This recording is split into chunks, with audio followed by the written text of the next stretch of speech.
2024년 건설업에서 사라지는 업종이 있습니다. 바로 시설물 유지 관리업인데요. 오늘은 그들의 이야기를 해보려고 합니다. 본인 회사와 아무런 관련이 없는 업종이라고 생각하실 수도 있겠죠. 이 이야기는 키스콘 유지보수 실적 신고는 왜 생겼는가에 대한 이야기와 같은 이야기입니다.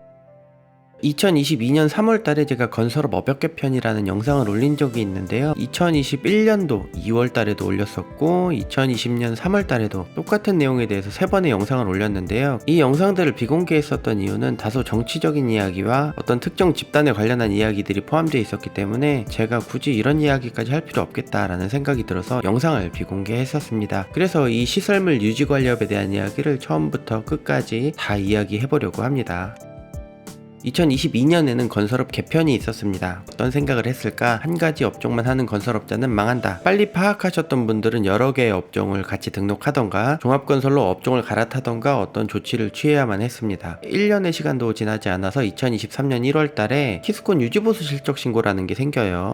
귀찮으니까 이거 하지 말자. 이렇게 생각하셨던 분들도 꽤 많았던 걸로 알고 있어요. 유지보수 실적 신고라는 게 뭐냐면 건설회사는 1월 1일부터 12월 31일까지 시공 내역을 실적 신고라는 걸 해야 합니다. 관련 해당 협회에 해야겠죠. 종합건설은 17개, 전문건설은 16개, 설비가 13개인가 될 거예요. 총 46개 협회에 10만여 개의 건설회사들이 실적신고를 하는 거죠. 그런데 국토부는 이 방법을 바꿨어요. 자, 실적신고를 하기 전에 신설공사와 유지보수공사를 분류해라. 신설공사, 건물을 새로 짓는 것들에 대해서는 원래 하던 대로 해당 협회에다 실적신고를 하고 유지보수공사는 이 키스콘에 실적신고를 하라고 제도를 바꿔버린 거예요. 기존 협회는 46개고요. 키스콘은 1개밖에 되지 않아요. 이 전국에 1개밖에 없는 기관에서 전국에 있는 10만여 개의 건설회사의 실적신고를 받아야 했던 거죠. 이 1개밖에 없는 기관에서 전국 10만여 개 회사의 실적신고를 한다? 이게 가능할까? 이런 의심은 저뿐만 아니라 많은 분들이 하셨을 거라고 생각을 합니다. 그래서 어떤 일이 일어나냐면 2023년 5월에 키스콘에서는 건설 회사들에게 너희들 실적신고 잘못했으니까 보완을 해라 라고 많은 요청을 하게 됩니다. 저도 실적신고를 꽤 많은 업체들을 하고 있는데요. 그 보완하는 내용을 계속 처리를 하다 보니까 이거는 유지보수 실적신고가 어려운 게 아니라 키스콘에서 실적신고 업무 처리하는 게 조금 미숙하구나 라는 생각을 했습니다. 이 시기가 중요한데요. 이 시기는 2023년 5월달이에요. 그런데 2022년 9월달에 재미난 법안이 하나 발의가 돼요. 신설공사는 관련 협회에, 유지보수공사는 키스콘에 실적신고를 하도록 되어 있다. 그런데 그걸 기존에 하던 건설협회에다가 실적신고를 하게끔 해줘라 라는 법안이에요. 많은 사람들이 알고 있는 것과 조금 시기가 달라요. 키스콘 유지보수 실적신고는 2023년 1월달에 처음 시행을 했는데 2022년 9월달에 건설회사들이 많이 불편할 것 같으니까 기존 협회에다가 실적신고를 하게 해주자고 이렇게 법안을 발의했다는 거죠. 그렇다는 얘기는 2022년 초부터 키스콘에서 하기로 벌써 약속이 되었었다는 얘기예요. 제가 이제 실적신고를 대행하고 있는 업체들 이외에 다른 업체들과도 많은 소통을 했었는데 많은 회사들이 이 키스콘 1년 있다 없어지는 거 아니야? 이렇게 생각하고 계시는 분들도 많이 있더라고요. 이야기를 풀어나가기 위해서 꽤 재밌는 정치 이슈를 하나 가지고 왔습니다. 그게 한 국회의원의 비리 사건에 관련된 내용인데요. 이 정치인의 비리 사건이 어떤 내용을 담고 있는지 그 이야기까지 함께 풀어보도록 하겠습니다.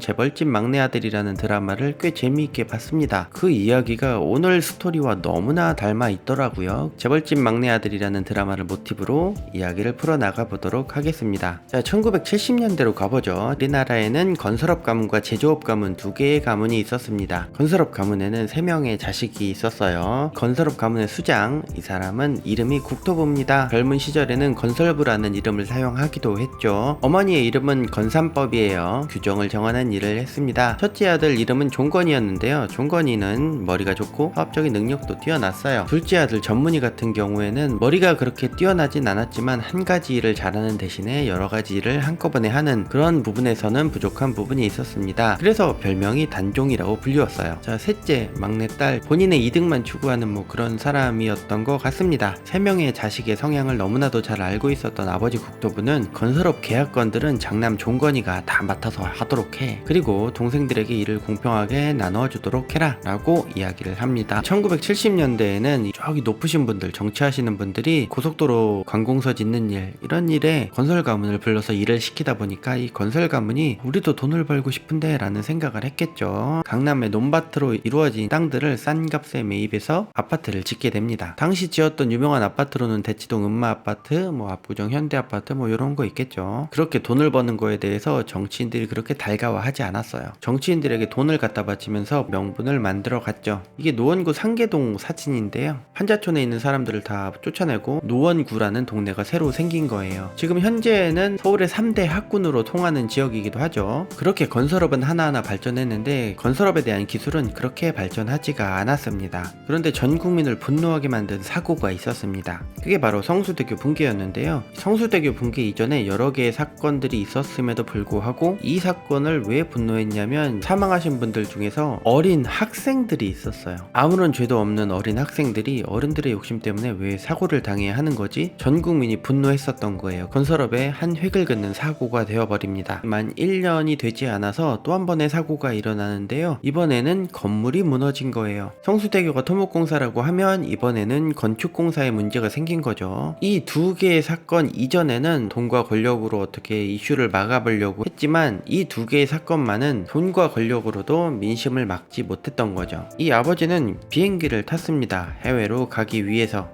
왜 해외의 건물들은 무너지지 않는 걸까 라는 생각을 했겠죠. 거기서 아름다운 여인을 만나면서 사랑에 빠지고 2명의 아이를 낳습니다. 건설 가문이 이렇게 만들어지게 된 거죠. 자, 잠깐 여기서 왜 이런 말도 안 되는 이야기를 하느냐 라고 이야기하실 건데요. 성수대교 붕괴 사건을 기점으로 시설물 안전법이라는 특별법이 만들어져요. 이 법에서 안전점검과 유지관리라는 두 개의 업종이 생겼다, 이렇게 이해하고 이제 계속 시청해 주시면 좋겠어요. 자, 다시 돌아와서 이 막내 아들이 아버지가 하는 일에 도움이 되고 싶다고 찾아옵니다. 형님들이 건설하신 아파트 저희 형이 건축 상태를 검사하고 이상 있으면 제가 수리를 해두겠습니다. 자, 앞서 말씀드렸다시피 이 아이의 이름은 유지관리입니다. 이 아이는 아파트로 뛰어갑니다. 아파트를 무료로 고쳐드립니다. 단 늦기 전에 신청하세요. 많은 사람들에게 이야기를 하고 다니죠. 여기서 잠깐 1995년의 시대적인 배경을 알 필요가 있는데요. 자, 1990년 이전에 노원구라는 아파트가 들어서면서 많은 사람들이 노원구로 이주를 했어요.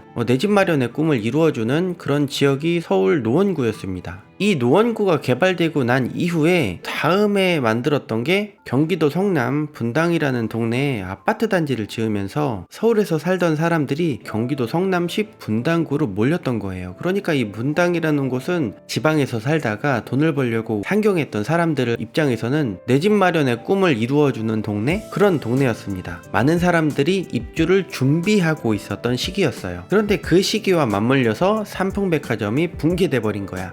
우리 집도 무너지면 어떡하지? 이런 생각을 했겠죠. 그 시기와 맞물려서 시설물 유지관리업이 생겨난 거예요. 벽이 갈라진다던가 물이 살짝 안 샌다던가 이런 자잘한 문제점을 가지고 있었죠. 사회 전반적으로 이 유지관리라는 게 엄청나게 중요한 시기가 되어버린 거예요. 아버지 국토부는 이 막내 아들 유지보수를 건설 가문의 자식으로 인정할 수밖에 없었습니다.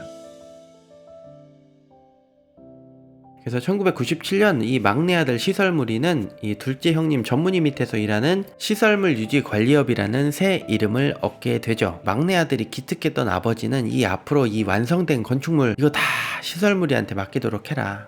너희들 하지마. 너희들은 새로 짓는 것만 하고 이제 이렇게 법이 개정이 된 거예요. 근데 이 막내가 자리를 잡기도 전에 우리나라에 1997년 98년 이때 IMF라는 게 터져버립니다. IMF 금융위기가 와버리면서 돈줄이 막힌 거죠. 건설가 삼형제는 매출이 엄청나게 줄은 거예요. 자금을 끌어와서 아파트를 짓거나 건설을 해야 되는데 돈이 회전이 안 되니까 돈을 벌 수가 없었던 거죠. 이 건물 붕괴를 목격한 사람들에게 2명의 형제는 정말 고마운 존재죠. 평범한 사람들에게 IMF는 큰 충격이 아니었던 거예요. 사업하는 사람들이나 문제가 있었던 거지. 그래서 그런 사람들은 자기 집을 고치기 위해서 나름 고마운 존재이기도 했죠. 이 IMF가 끝났음에도 이 나라 살림이 좋아지지가 않는 거예요. 그렇게 계속 시간이 흘러갑니다. 2000년 중반쯤에 또 한 번의 사고가 일어나요. 다리를 건설하다가 다리 상판이 무너져서 사람이 죽는 사고가 생깁니다. 이 아버지는 이제 성수대교의 악몽이 떠오르기 시작했죠. 또 상판이 무너지다니. 그래서 이 아버지는 큰 아들을 찾아서 건설 현장에 갔어. 이놈 어디 갔어? 야, 네 형 어디 갔어? 그런데 동생들이 말을 못해. 왜? 형님 다른 현장에 가셨는데요? 뭐 이렇게 이야기를 했죠. 야, 한 번만 더 이런 식으로 현장 안 지키고 현장 자리를 비우면은 앞으로 동생들한테 직접 공사 계약을 할 수 있게 한다고 네 형한테 전해. 알았어? 그렇다고 이 아버지가 장남을 어떻게 할 수는 없었어요. 그에 반해 시간이 지날수록 시설물의 매출 규모는 계속 커져만 갔습니다. 이게 이제 2010년 이후 이야기인데요. 새로 지을 것보다 수리를 해야 되는 건물들이 점점 많아져 갔거든요. 유달리 시설물 유지관리업만 회사를 인수하려고 하는 사람들이 많았던 거예요. 2010년대 초반에 시설물 유지관리업 붐이 일어나기도 했습니다. 그렇게 시간이 흘러서 아버지는 늙고 시대는 많이 변했죠. 그 뒤에 어머니가 이제 새 주인이 됐죠. 장남과 차남을 불러서 회의를 합니다. 야, 어떻게 하면 좋겠니? 이런저런 이야기를 했겠죠. 이 이후에 뭐 여러가지 이슈가 있었습니다. 근데 대부분 정치 이슈였어요. 그래서 제가 이 이야기는 딥하게 하지는 않겠습니다. 정치인에 대한 비리 사건을 이야기할 건데요. 이 이야기가 너무 재미있는 이야기라서 제가 가지고 와 봤습니다. 정리를 하면 이 정치인은 건설업 규정을 만드는 국토교통위원회 소속이었어요. 이 사람은 건설업 대표를 하던 정치인이었겠죠. 근데 이 사람이 새 주인, 국토부의 새 주인, 엄마 아까 이야기한 다른 정당 사람이었지만 뭐 건설법을 바꾼다고 하니까 뭐 건설업 개편 법안도 막 발의하고 그랬었어요. 갑자기 이 사람이 비리 사건이 언론에 터진 거예요. 그 시기가 너무 재미있는 시기였어요. 던 게 이 시설물 유지관리업을 폐지한다는 내용이었어요. 이 사람이 시설물 유지관리업 폐지를 반대해서 그랬구나. 자, 이 사람이 이제 예전 시설물 유지관리업 처음 생길 때 협회장 하던 사람이었거든요. 그러니까 갑자기 시설물을 없앤다고 하니까 이 정치인이 당연히 반대를 했겠죠. 그러니까 상대 정당에서 갑자기 이 사람 비리 정치인이야 그렇게 해서 언론에 퍼뜨리고, 야, 건설업 하던 사람이 정치하니까 비리가 생기지. 그래서 만들어진 법이 이해충돌 방지법인가? 이 사람의 비리 사건이 무슨 사건인지 이야기해보도록 할게요. 비리 사건이 라고 보도된 공사가 이 정치인이 서울시 공무원과 샤바샤바 해가지고 본인이 가족으로 있는 회사에 일감을 몰아줬다. 그게 뭐 몇천억대가 되더라 라는 이제 이슈였는데요. 네, 비리 사건으로 보도된 거는 2020년이었고 이 사건은 2017년도에 있었던 공사입니다. 서울에 성산대교라는 다리가 있어요. 이 성산대교의 남쪽하고 북쪽을 공사를 한 거예요. 근데 남쪽 공사는 제한 경쟁으로 토목만 할 수 있게끔 토목으로 발주를 했고, 성산대교 북단은 전문 건설 업체에게 공사를 발주한 거예요. 그런데 야, 남쪽이 토목 공사인데 위쪽을 왜 전문 건설업이 해? 밑에가 종합건설을 했으면 위쪽도 종합건설을 해야 되는 거 아니야? 하필 이 공사를 수주한 게 정치인과 관련된 회사네. 서울시랑 이 공무원이 서로 짜고 원래는 종합건설이 해야 되지만 전문건설이 할 수 있게끔 샤바샤바 한 거 아니야? 이 내용의 이슈였습니다. 이 이야기를 디테일하게 해보도록 하겠습니다. 지도를 크게 그려야 돼요. 설명하기 전에 말씀드리지만 저는 이 정치인이 비리를 저질렀는지 안 했는지 저는 전혀 모릅니다. 여기가 서울이죠. 서울에서 지방을 내려가기 위해 사용하는 길이 여러 개 있지만 대표적인 세 가지 고속도로가 있습니다. 여기서부터 이렇게 가는 경부고속도로, 여기서부터 이렇게 가는 중부고속도로, 여기서부터 이렇게 가는 서해안 고속도로가 아니라 여기를 서부 간선도로라고 불러요. 서해안고속도로는 이 밑에서부터 있거든요. 경부고속도로는 왕복 8차로고 여기 중부고속도로도 왕복 8차로입니다. 그런데 여기는 왕복 4차로밖에 안 돼요. 서울 서쪽에 사는 사람들은 이 서부간선도로를 타고 가기에 너무 불편하니까 경부고속도로를 타고 이제 지방을 가기도 해요. 그러면 여기 이 길이 너무 불편하잖아요. 지하로 갈 수 있는 터널을 만들었어요. 그 터널을 만든 구간이 여기서부터 이렇게 한 이 정도 된단 말이에요. 지하 터널을 만들었으니까 사람들이 많이 다니겠죠. 그 위에 뭐가 있냐면 이렇게 올라가다 보면 성산대교가 있는 거예요. 이 성산대교 공사를 할 때쯤에는 이 터널 짓는 공사가 어느 정도 맞물려 있었던 거예요. 이 이야기를 정확하게 취재한 신문사가 하나 있었는데 한겨레 신문에서 이 이야기를 정확하게 다뤘었거든요. 공동도급으로 참여한 두 개의 건설사 두 곳과 함께 성산대교 북단 성능 개선 공사를 따냈다. 바닥판을 드러내고 다시 바닥판을 안치는 큰 규모의 공사였다. 당시 업계는 대규모 교량 보수 공사 소식을 듣고 통상적인 방식대로 종합건설이 종합 종합건설 토목공사가 할 거라고 생각을 했는데 이게 토목이 아닌 시설물로 발주가 됐다. 종합건설사에 항의가 있었고 대한건설협회 서울시회, 그러니까 첫째 아들 종건이었죠. 종건이가 서울시에 항의를 한 거예요.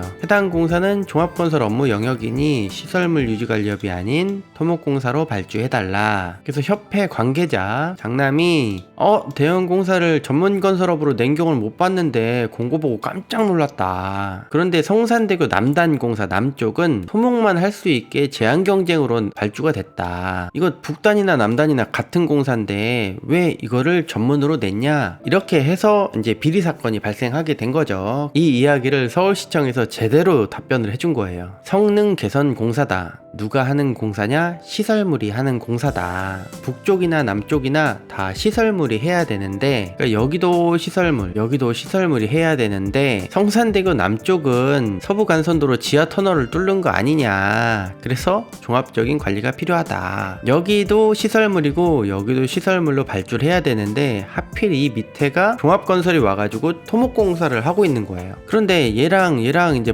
거의 붙어있으니까 서로 방해가 되면 안 되잖아. 저 새끼 뭐야, 지금 우리 일하는 거 방해하고 말이야, 꺼져 씨. 그래서 어쩔 수 없이 여기도 토목으로 냈다. 원래는 시설물 공사였다. 첫째 아들 종건이는 막내 아들 시설물이 하는 일을 곱게 보지 않았어요. 본인이 하던 일을 계속 시설물이한테 뺏기거든. 이 비리 이슈가 있었던 이 정치인이 국토위 소속을 포기하고 이제 정당도 탈당을 했죠. 그러니까 바로 이제 시설물이 사라지게 된 거예요. 근데 여기서 문제점이 하나 생기죠. 형님, 앞으로 보수공사는 누가 해요? 완성된 건축물 수리하는 건 막내 시설물이한테 다 하도록 해라. 아버지가 이러고 돌아가셨잖아. 유지 보수공사 를 했던 이력이 있는 회사를 만들어내야 됐던 거예요. 적격심사 기준을 보면 이 시공 경험이라는 게 나오는데, 시설물 유지관리업이 없어졌을 때 그 공사를 할 수 있는 자격 조건이 누군가는 가지고 있어야 되잖아. 야, 키스콘 불러. 지금 그림이 안 좋으니까 너희들이 딱 1년만 해라. 유지보수 실적 신고. 내년에는 우리가 가져올게. 이렇게 된 게 아닐까. 그래서 막내 아들은 헌법재판소에 살려달라고 요청을 했어요. 하지만 늦었어. 결국 2024년도부터는 시설물 유지관리업을 볼 수가 없는 상황이 됐다.